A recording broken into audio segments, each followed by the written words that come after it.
Here with more on their fight to the finish, Michigan gubernatorial candidate Tudor Dixon, along with former Democrat Tulsi Gabbard. Welcome to both of you. I know you were just together, and so Barack Obama was also there trying to boost up Whitmer. First off, Tulsi, how did you know that Tudor Dixon had the type of campaign that you'd want to help? Because she's a courageous person who speaks truth to power, truly, and she's there focused on the issues facing Michiganders. She's focusing on protecting parents' rights to raise their kids and provide them with the education that they deserve. She's focused on rebuilding the economy there in Michigan and beating down crime.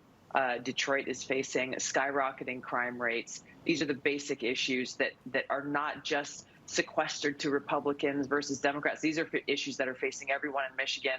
And Tudor Dixon is the leader who is speaking to these issues and can bring about that change. So President Obama says the Republicans are not interested in solving problems, Tudor. They're interested in making you angry and then finding someone to blame. And they're hoping it'll distract you from the fact that they don't have any answers.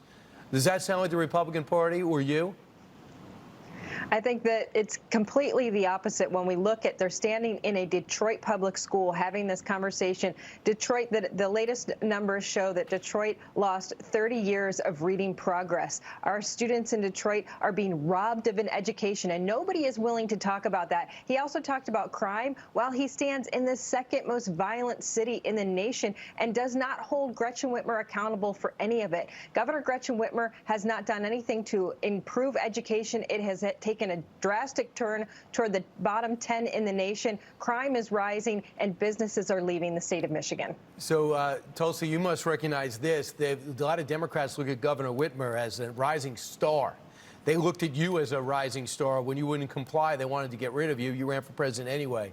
So there's a lot at stake for Governor Whitmer, and they never expected Tudor Dixon to get this close.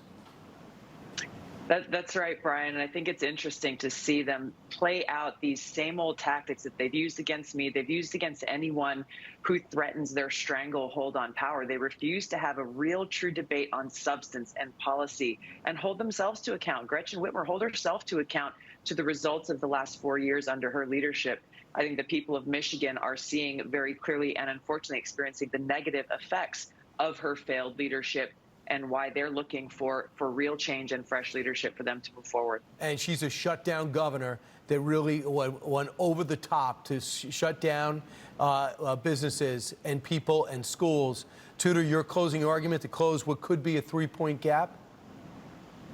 Well, the Democrats are running the machine right now. They have a lot of money coming into Michigan. We need all the help we can get. Go to TudorDixon.com to help us out to make sure we bring back education. She stood on the debate stage and said we were closed for 3 months. We had schools closed still in 2022. We're up against someone who is dishonest, who has allowed crime to rise. I know you had someone from a law enforcement officer from Wyandotte earlier on Fox and Friends First talking about crime in Michigan. We have got to get Michigan under control and make sure we're prosperous again. Yeah, at least try and stop defaming and defunding the police in Michigan.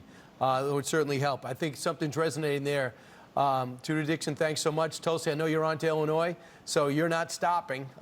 Meanwhile, check out Tulsi's podcast, The Tulsi Gabbard Show, for more on these two. The latest episode drops tomorrow, featuring Rep. Steve Scalise and a discussion on the Second Amendment. Thanks so much. We'll check that out.